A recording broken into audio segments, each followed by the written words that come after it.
Here we are, April 11th, 2023. Thank you, Allen Gorthy of Allen Gorthy Consulting, for coming on for an evening with Blue Borage, which I've called An Evening with Allen. So over to you. Thanks, Katrina.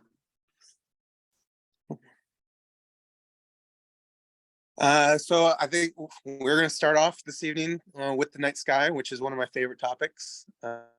I've always been fascinated with the stars and whatnot. And the things that I kind of had on my radar coming up for people to pay attention to. The first one is dealing with Mercury. Mercury being one of the inner planets. So the neat thing for me about that is that it's kind of connected to the sun from our observational perspective, that unlike all the other, except Venus, all the other planets, they can go completely across the sky for us, where Mercury and Venus are tied to the sun. That makes sense. So Mercury can only get up to about 19 degrees or so away from the sun, which is almost 2 fists. So if you're looking at the horizon and you put one fist and then add another fist, that's as far as it gets away at sunset. So it makes it very difficult to see Mercury most of the year because it's within, you have to catch it right at sunset. And the neat thing was that tomorrow is the longest elongation for Mercury. So it'll be at that very top point. So it's the easiest point to go out and see Mercury as a evening star, morning star. So as soon as the sun sets, if you look towards the horizon and or have the opportunity to view the horizon, you might have a chance of taking a peek at little old Mercury, which I find I've been looking at Mercury because its pattern is so quick versus some of the outer planets. So we get lots of different influences through the season versus, say, Jupiter, which is a year star. So it's in the same constellation for most of the year, depending on the size of the constellation. But Mercury goes around almost 1.5 times in a season. So we get all those influences, but they're connected with the sun. So when it's away from the sun, I'm trying to pinpoint, like, is the influence enhanced? Do we get more of it because it's got that little bit of separation from the sun? From my kind of astrology teachings and whatnot, that the sun, kind of shrouds some of that influence coming through, being that big bright light during the day. So when it's away from it, either as a morning star or evening star, those influences, which is, if you look at say your BD calendars and whatnot, that it'll just tell you what or constellation Mercury is in throughout the year, but it's not really saying how far away or it has from the sun. So if you had the opportunity, it's one of those kind of see situations. And so it's not tomorrow, but after tomorrow, it starts to get back towards the sun. So taking advantage of that is opportunist. And the other one I have on my radar is on the 20th is the solar eclipse coming up, which will be down here. New Zealand will get kind of a shadowing situation. We're not going to get the full solar eclipse. Indonesia, Australia, I think, is the more focal point there. But at the same time, it's an influence thing for me. So I remember not the last one. Yeah, it was the last one, actually. In California for me, the total eclipse. We couldn't see it because it was so foggy, but tuning more into just the feeling of it, and there's definitely was, for myself, was a kind of a stalling period sort of situation when it was actually happening. Being aware of the timing sort of thing is a necessity during the day, but like taking that moment to just have awareness around other things that are happening planetarily and those influences and whatnot. So it's kind of one of those semi-yearly wild cards that, that it's out of the norms. So it's something that's just different for me, like, and to yeah, the awareness around it, or to placate to, what feelings and whatnot come up around those times. Or I don't know how to, like, I guess if I was to transpire that to my gardening aspect or horticulturally, like, it's another thing that I would be under the belief that the plants would have a correlation to as well, like to have a nighttime during the day, more so in those regions, I guess. But I would still think that planetary influence is something that would shine through from plant, animal, human sort of situation. So yeah, so that's on 20th, and I'm just tuning into those things. So if you're in any of those regions, then really enjoy the total lunar eclipse or total solar eclipse, and yeah, the darkness and the ability to see the sun without seeing the sun, which is an odd situation. And at that time, things like Mercury, being that it will be at an elongation, because we're only a few days past that highest point, would be visible as well if you were in those regions when it was dark. So getting a glimpse of things that are usually hidden by this, it's like a lifting the veil sort of situation. So that's the planetary stuff, along with the normal, seasonal aspects that are going on, and watching Mars still passing into Gemini and the twins. And the things we talked about last time with Matariki kind of setting and getting closer to that winter vibe. Can I interrupt there and just say something like, and I don't know the four of you here how familiar you are with the night sky.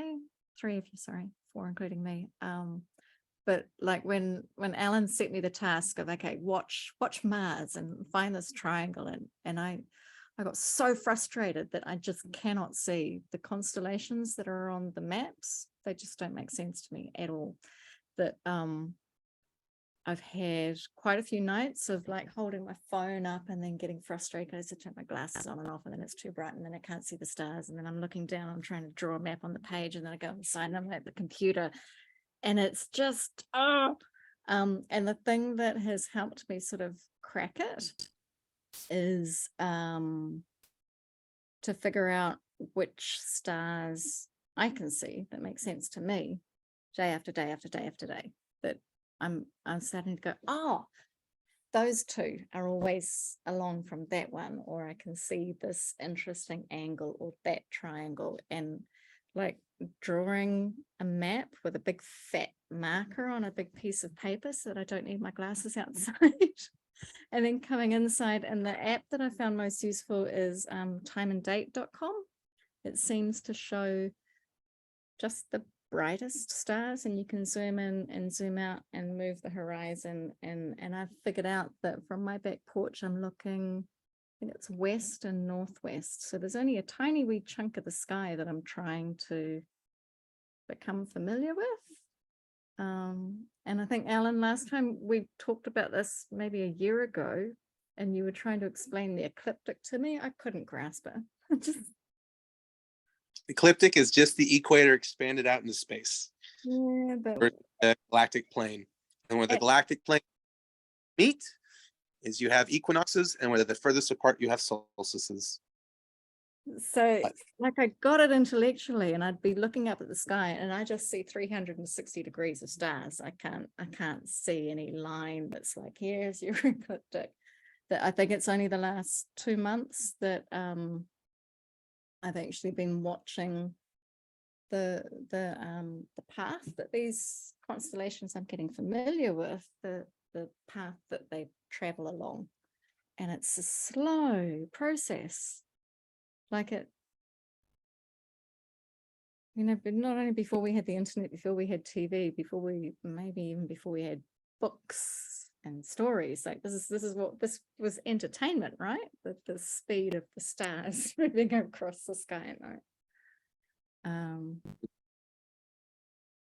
To your point, though, I think one of our conversations, it doesn't really matter what, if you can see the whole constellation or what they're named. Like, I try to not be too judgmental on almost anything. So the ability to just, you know, if all you have is a triangle in the sky that you see all the time, you know, that's, doesn't matter where it is or what it is, like just trying to, like you said, identify that triangle every night and get that connection to the pattern of it moving, because it's that movement across the sky. And if you have the ability, most people don't take the time to watch, you know, 6 hours of the sky, or, you know, 5 hours. You literally can watch those constellations setting and watch them move. Like, you know, watching, say, Orion, who is prevalent in the western horizon right now, as it goes down, like it rotates and changes like shape. It's not just that big high constellation anymore. It's maneuvered itself into this setting going down, and the stories that correlate, you know, with those stars is usually entwined with that movement. It's not just the constellation, it's how it proceeds, you know. So from you know, New Zealand perspective, if we go to, most people in the northern hemisphere would look at it as the scorpion or whatnot, but you know, it's Maui's hook down here, and as it comes up, it is rising as a hook. It isn't coming across the sky as a scorpion. It's, you know, it's drawing upwards, and then it's sideways and is this elongated thing, and then, you know, drops back down in. So it's really that movement that intrigued me to watch, to observe. Yeah. There's a quote by Steiner I need to find somewhere about how he said that no matter where you are in the world, the stories about stars belong to the indigenous people, that it doesn't matter what he says, that you learn the folklore of that part of the world, because that's where those stories are relevant for that earth. It's beautiful. Yeah, that if you take that, I mean, that's lovely, but you can also do that from an individual situation, and you create your own stories. Mm-hmm. You know, so as you're looking, and if you have a shape that jumps out at you, and you watch it cease, or just throughout the night, you know, you're building a relationship with the sky, and it doesn't have to be someone else's story. You can have your own story. There's a fun challenge. So you want to work with school kids, Stacey? Mm-hmm. Yeah. Okay. Let's go on to the what do you want to talk about next? Peach tree? Hold on, I got a question. No, Catherine has a question. It wasn't necessarily a question, it was just a comment, because I'm reflecting on, because we've moved to live here where I am nearly 18 months ago, and one of the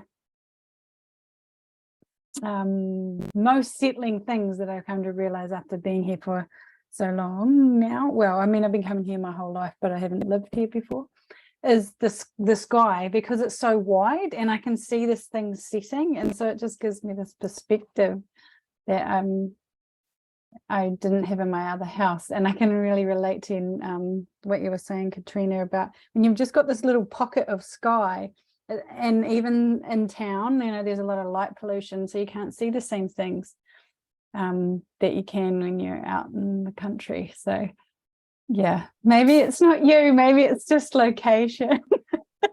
Catherine, west, you're on, like, the beach is looking west, right? So you literally watch it go down into the sea. Yes. Yeah. So come for a sleepover and you all can see it too. We'll be taking you up on that. Thank you.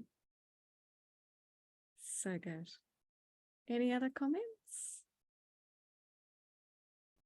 Okay, Alan. Oh yeah, Caitlin. Go for it. Oh. Unmute. But so so I've learned that like the moon influences like the plants and the planting calendar because it changes the water table. How does the planets do that? Like I know they do not that, but like something that influences the growth. What is it? Because I always wanted to know. Like, yeah. And this ties in a little bit with Keely's question that we didn't discuss before about why moon opposite Saturn and not Venus and Mercury and Mars and the others. Yeah, so that's something that I find that biodynamics doesn't touch enough on. I think mostly because we've only had small snippets of research done, and basically they all go back to Maria Thun's influences on Saturn opposition Mars, or Saturn opposition the Moon, and those correlations. But I definitely think that there's a major aspect to the planetary influences on plants. We correlate growth, flower color, shape, and mostly those three to different planetary aspects when we're doing observations. Yellow for Saturn, white for Saturn, red for Mars. Standard goes into listing most of the colors for planetaries. And then the elemental side of some planets are more fire, some planets are more water, some planets are more have a correlation to elemental sides to it as well. So tracking what those are and using, say, if you want to use Mars as like a fire sign. So if you're going to go, okay, Mars is going through a constellation that's also a fire element, are we going to have a warmer influence at that point?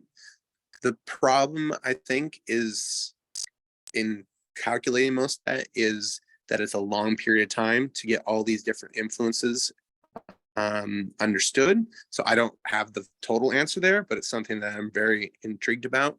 One of the major ones that I kind of been focusing on for a few years is Jupiter, being that it is a year sort of situation and it's in the same constellation so for a year. So you're getting this seasonal influence that's not just you're getting a yearly influence versus just seasonal kind of influence. But then looking at that over a 12-year calendar.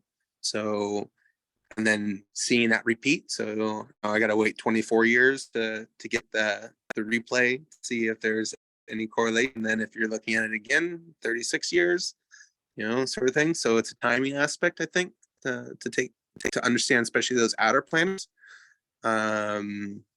One that I mentioned at the last recording that also has me very intrigued is in going back to Mercury, is the retrograde process. So Mercury retrogrades throughout the year. Almost, it's like Venus. It's very patternistic. So they happen, every year, and then throughout I'd have to look at it again. I don't remember off the top of my head, but at some point in the year, they change elements. It'll do all three retrogrades in the element of air, is what we're just finishing up right now.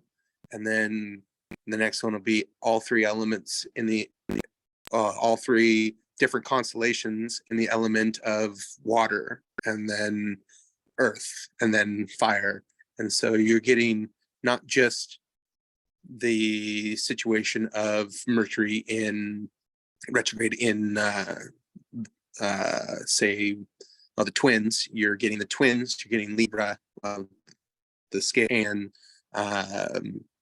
Aquarius. So I find that very interesting to be able to get all those aspects. Can I stop you there? So Yeah. that's our biodynamic calendar, right? Yeah, so all those circles are retrogrades. So the Mercury, where there's that little retrograde, that is in Aries, except it's not Aries, it is the Ram. right? And then the one at the top is pointing up to Virgo, which is, what do you say, the Virgin, or do you say the Maiden, or do you say what? Yeah, the priestess. Okay, and then that one over there is going out to Sagittarius, which is the Archer. Yeah. So we've got, the So that Ram. 2023 The Ram is fire. The Priestess is Sagittarius fire. and the Archer is Pre- fire. The priestess, show me that one again. 'Cause I have to look at. That's that one there. That's in Leo, isn't it? I'd say that's Oh. late stage Leo, which would be fire as well. Okay, yep. All right, thank you. Thank you for letting me interrupt. Carry on. No, that's great. No, I mean, but if I pulled out the ephemeris, I could look at the exact dates and the signs for a situation. But yeah, normally they're giving all three aspects, not at the same degree. So degrees in constellations, in a constellation, you're gonna, the starting point 0 degrees, and then they go up to, if you're using a whole house sign, then they'd all be 30-degree segments. But the way the biodynamic calendar works, it's constellations versus signs, and so some of them are elongated, where Aries or the Ram would be, much smaller than the priestess, or up next to Leo. Leo is actually, the Lion is a big constellation as well. But that's again, going back to Caitlin, your original question of the influential situations, like that's something that happens yearly, so I don't have to wait. I can get kind of 3 different aspects in one season, but I'm still gonna have to wait 4 years before I'm gonna get a chance to look at that again. So I don't have a full answer, but I do think that there's more going on personally than just Moon's relationship to Saturn, and what those cosmic planetary influences are. The Moon is constantly changing, and is 2.5 days between, on average, to go through a constellation, depending again on the size of the constellation. So you're getting it in a brief window of a month. We're getting what the sun's doing in a year, and we're getting what some planetary aspects are doing from a little under a year to over a year, sort of thing. So the Moon gives us kind of a faster glimpse at some of those processes, but its correlation to the exact influence that the planet is giving us and the size of the planet, I don't know, there's a lot of different aspects to it that I do not have answers for, but I do find it very fascinating and think that it is well worth reading, and from observational standpoint to note, and to put it in the calendar more than just the Moon position. Like, if I'm doing a seasonal year, I'm noting all those planetary aspects just as much as I'm dealing with. I'm probably planning my garden processes more by the Moon than by the planets in my day-to-day tasks, but I'm looking at the full year more from the planetary aspects than I am the Moon aspect. If that helps at all.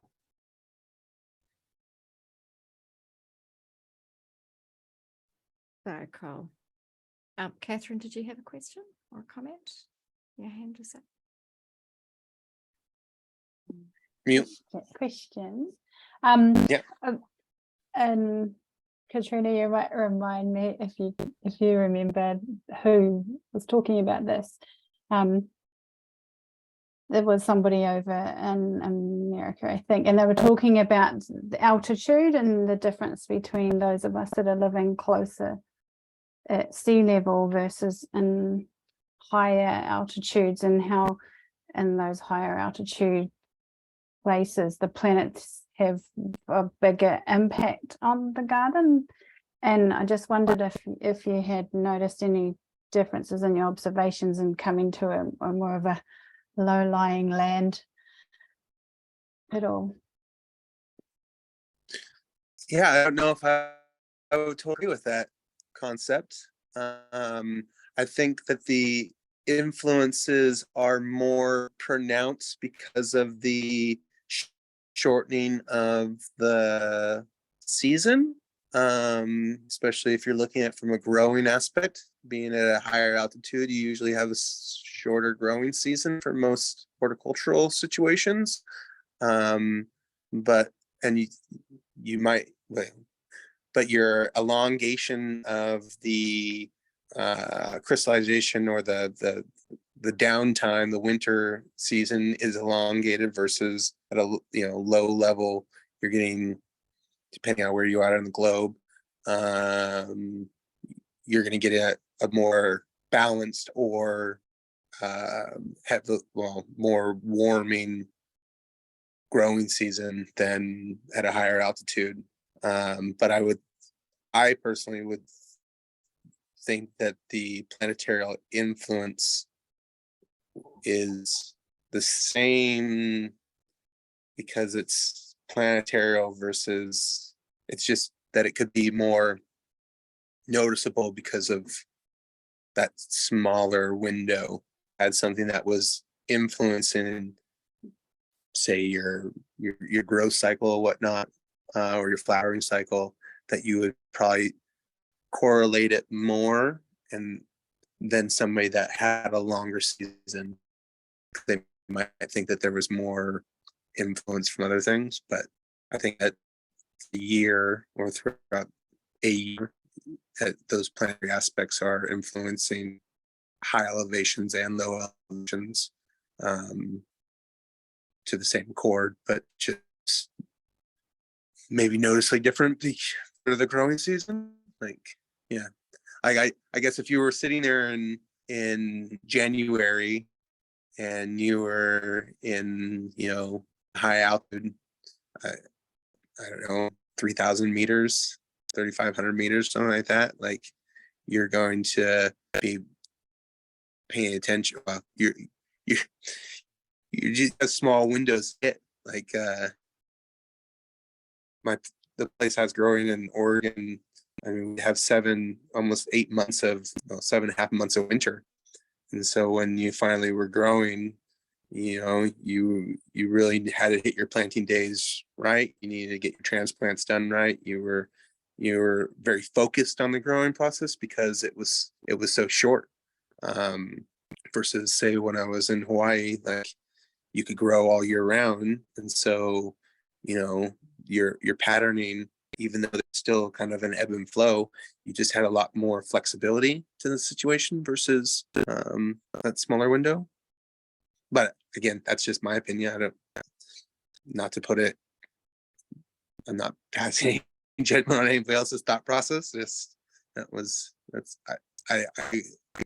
think the planetary aspect is always current in that sense, but it is changing, so it is something to notice. Like, again, I don't remember if I mentioned it the other day, but like a major one was Pluto changing constellations, which will be 30 years until it happens again. So we're shifting out of, we're going to have a little bit of a retrograde situation where it bounces back and forth, but I think we're just now moving past where it'll be in, I want to double check before I'd say it, but I think it's in Aquarius for the next, it's either Aquarius or Pisces, the water bearer or the fish for the next 30 years.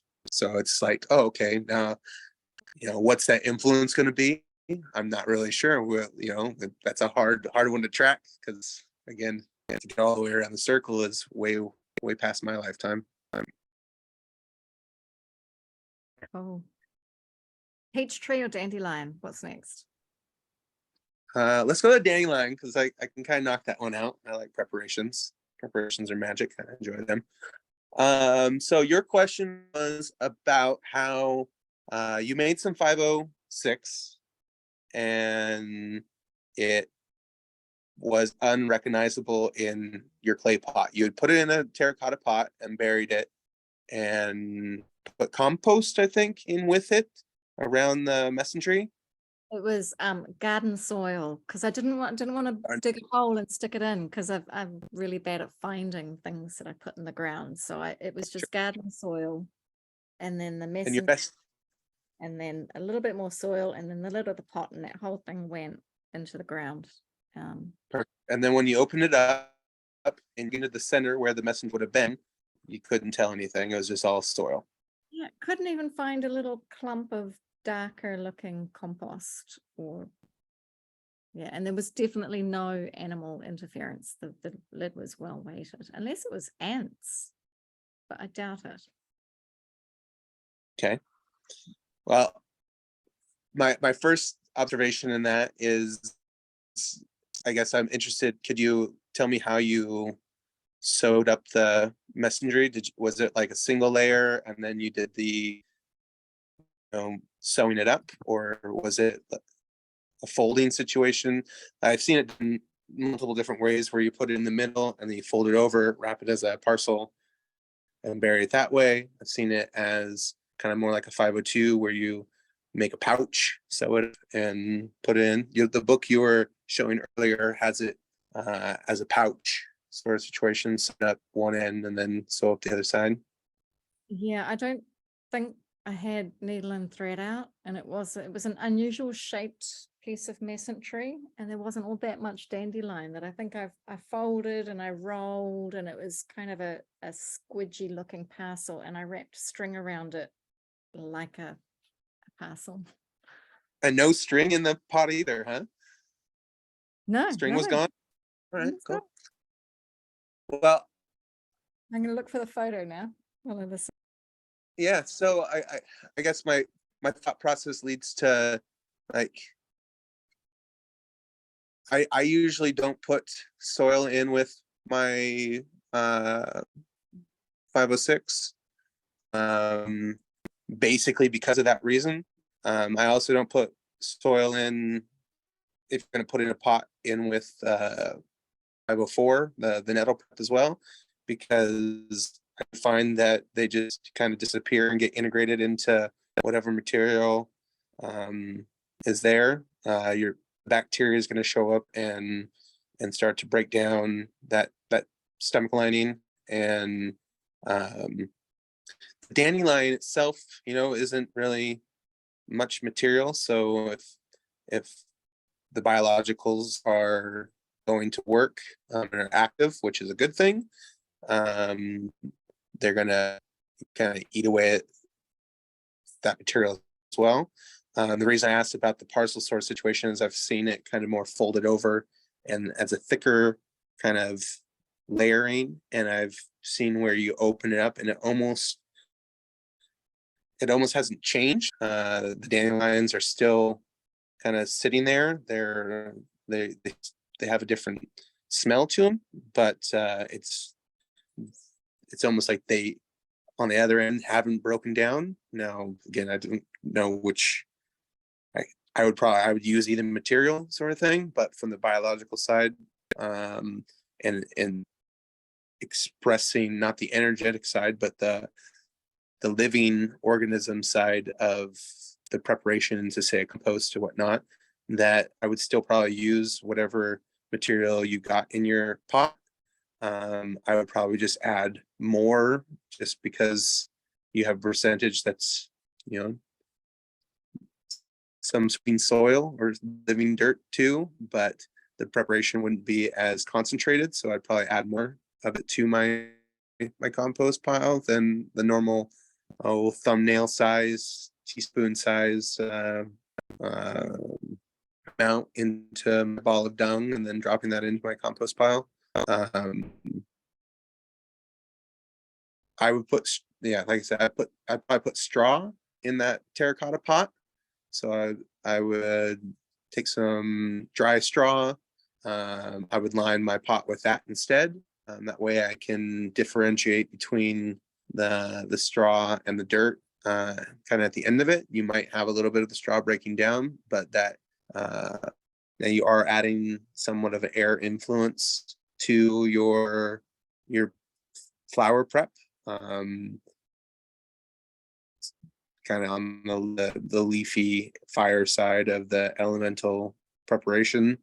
But I do find it easier to tell the difference between two materials when I go to unearth them.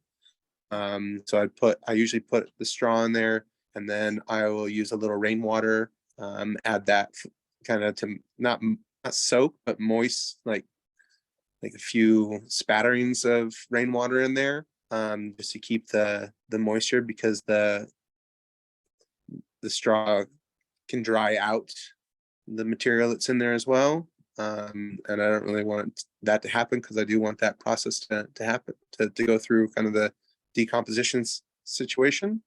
So a little bit of rainwater, and then I'll probably I might stir actually some valerian preparation 507 into that rainwater before I put it out. Again, adding that flower influence to the preparation. Let me see the picture. So that was before. Yeah, that's before.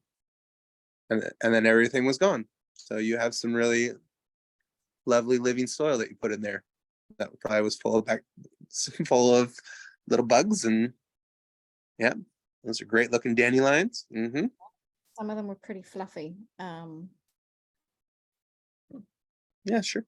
But that, at the end of it though, that's all that, none of that left that pot. So again, your biggest problem in that situation from your perspective was that you couldn't tell what was actual preparation and what was, just dirt. So again, if I was using it, I would just hedge my bets and add a little bit more. I would probably know that it's going to be somewhat in the middle, but again,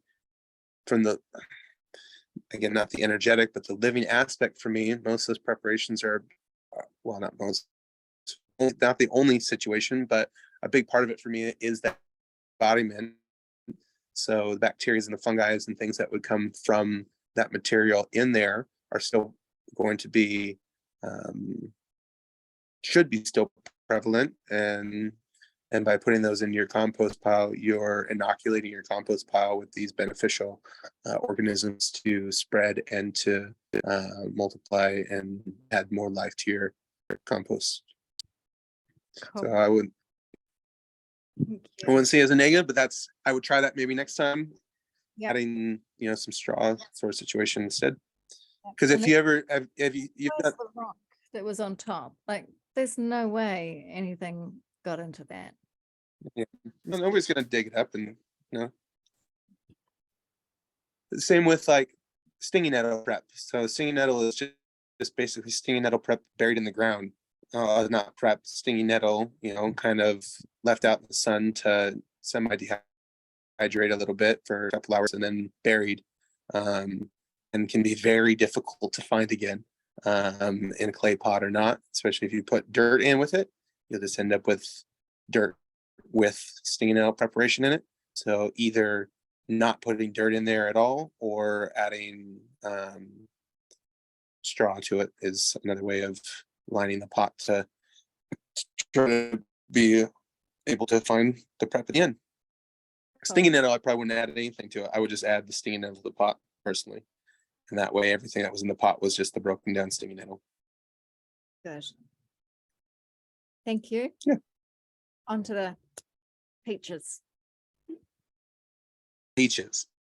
So the hemisphere, we're coming into autumn, fall, heading towards winter. One of your questions was about brown rot on fruit.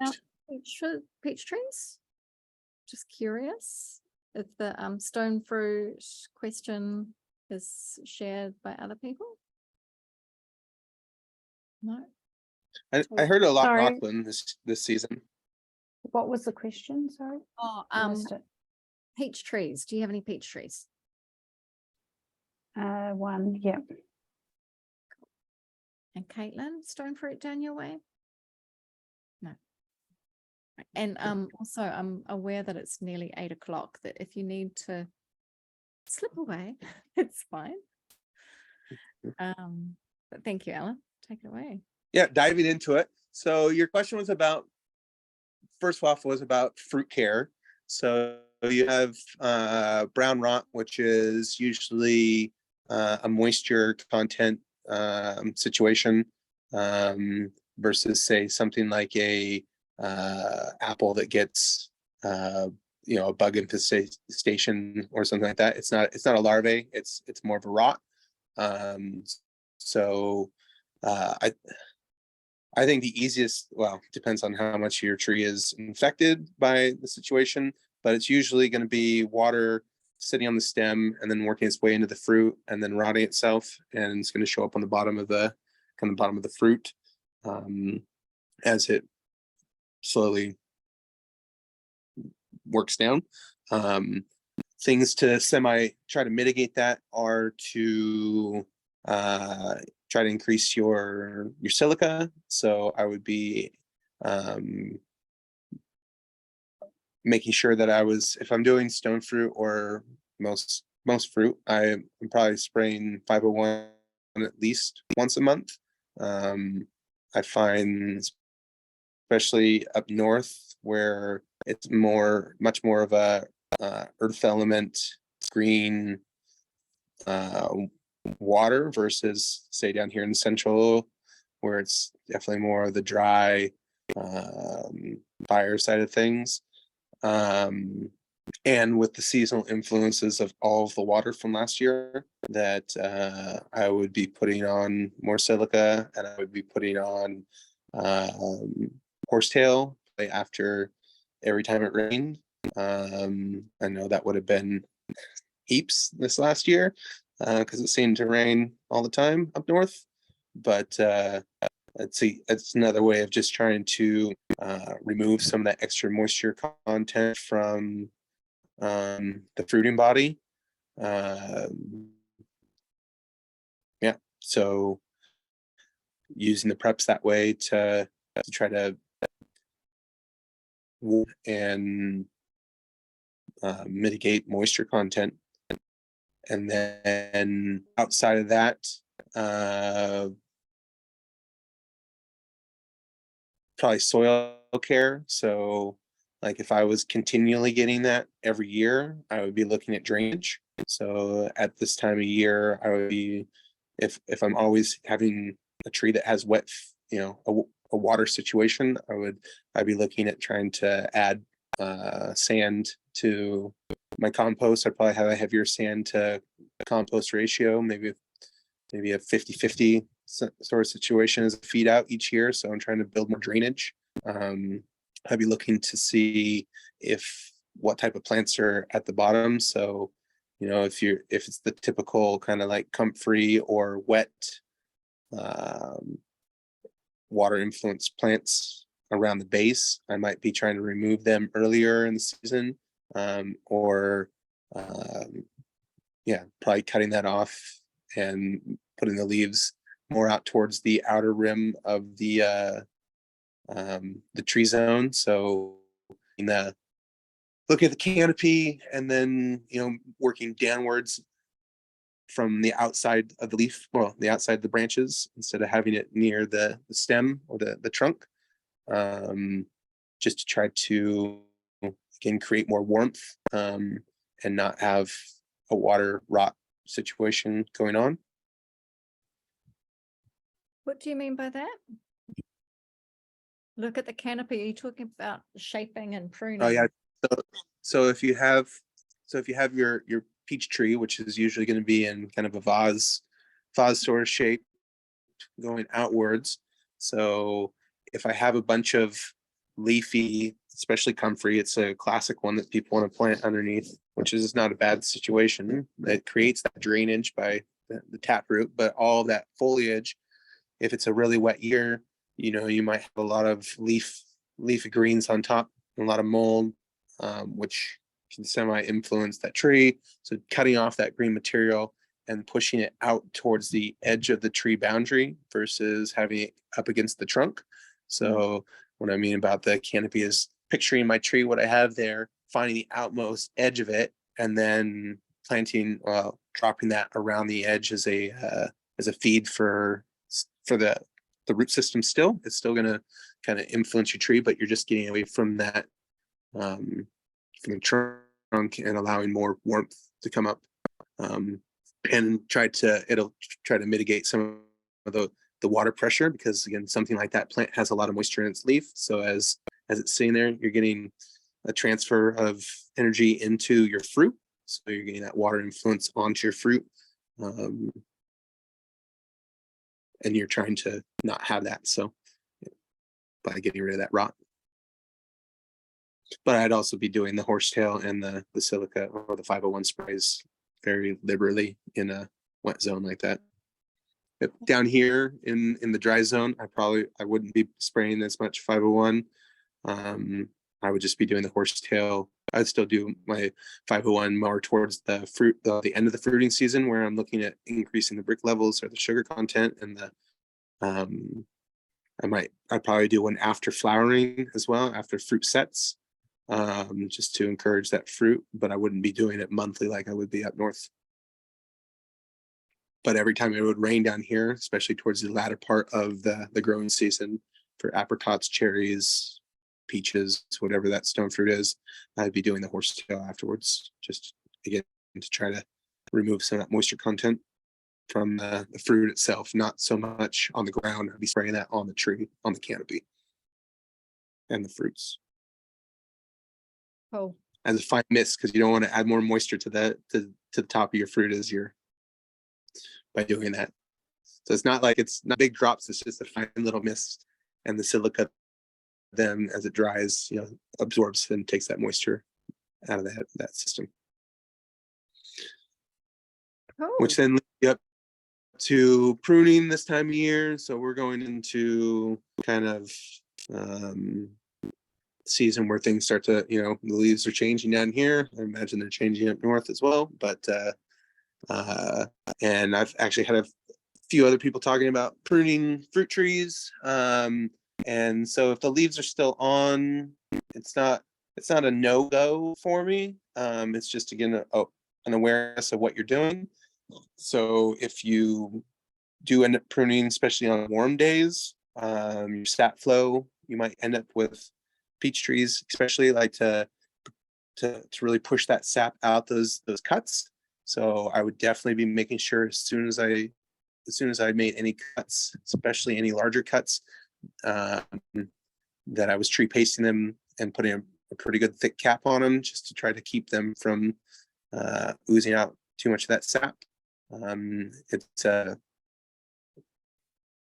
semi-natural response also for a tree to try to protect itself by encapsulating itself with sap, but it's a place where you're more susceptible. It's a big wound, and more chance for moisture content as we go into the rainy season, the rainiest season, to get that pressure into that wood, and you don't want that. So really making sure that I was getting those caps on, versus in the winter time, I might actually go a day or two between, depending on how many trees I'm pruning. If I'm doing somebody that has, 40, 50 trees, I might do, a big section, and then on the Wednesday or Friday, I go through and tree paste them all, sort of thing, versus that exact day. And that's mostly because that sap flow isn't moving. Now, if there was going to be a lot of water pressure, or there's a big rainstorm coming, I'm going to make sure and get my tree paste on those, especially those bigger wounds. Before that, I would probably cut and then paste. But if it was a sunny week or whatnot, I probably wouldn't worry about pasting every day. Someday, it's not a bad habit to get into a routine of where you just, do your cuts for the day and then paste at the end of the day, just to protect your tree. You're less, where there's less of a pressure when the sap isn't flowing as much as it is right now. But a couple benefits of cutting at this point in time in the year could be, if the leaves are going to hold on for a few more, weeks, it's just to you could cut out some of that vigor. So as the plants still are collecting carbohydrates and storing energy for next year at the end of the cycle, removing that material. You could do leaf plucking too. Go out there and take some of the leaves off, just to discourage that additional photosynthesis. And then do your cuts later. But if you do cut now, it's, you know, there. For someone that has a large tree, you might want to devigor. You might want to pull the tree back, and by removing some of that energy source, then, you know, gradually you could get that tree down. Because if you do it in wintertime and it stores up all that energy, spring flush comes and you get a lot of suckers. And if you don't take care of those suckers, then you have a lot more pruning to do the next season, which again, it's not that big of a problem. It's just being aware and the you know, and the extra work you're providing, because you make a big cut and you get all those, you know, lateral pushing the branches off of it, and then you need to remove those suckers, and then you can take away some of that vigor earlier on in the season, and so you don't end up with so much energy and force coming from the root ball. Yeah, tree care, and then always tree paste, and always put some on the bark and the trunk, and help protect and strengthen and invigorate that tree. I think it's good. I'm going to try it on the grapes this year. We have some non-productive vines that didn't do well, and so I'm gonna do a trial for just putting, because most people don't tree paste vines down here. So I'm interested in seeing if, you know, the old 500 and some tree paste, can you reinvigorate and strengthen the vine? They're not dead plants. They're just plants that aren't producing, you know, the same amount of fruit volume. So how do you strengthen those plants up? I think the tree paste is something I've never seen being done. I mean, I saw it in the Willita book and thought, oh, I want to try that. But it's Yeah. I gave little Luca, who was 5 years old, a jar and a brush, and he went and painted all his favorite trees, and it was just delightful watching him connect with each tree and covering it. Anyway, Yeah. I am my brain is full. Enough. Perfect. Good. Does anyone There'll be else time for more. questions that you'd like to ask? If not, then Perfect. we will call it an evening and say thank you very much. I'll stop the recording now.